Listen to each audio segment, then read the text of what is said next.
how to add money into your PayPal account.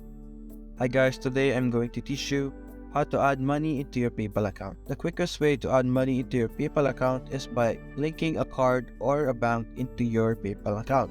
To connect your bank or your card, you can simply click here, link a card or bank account.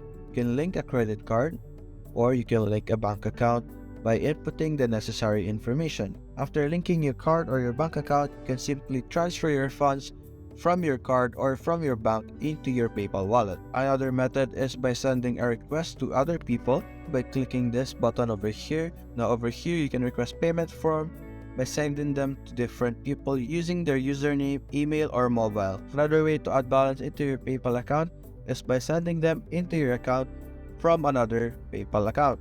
By simply clicking send, you will be redirected over here where you can see it's very similar to request, where you can input the email of the account that you want to send money into. And those are the easy ways to transfer money into your PayPal account. Thanks for watching.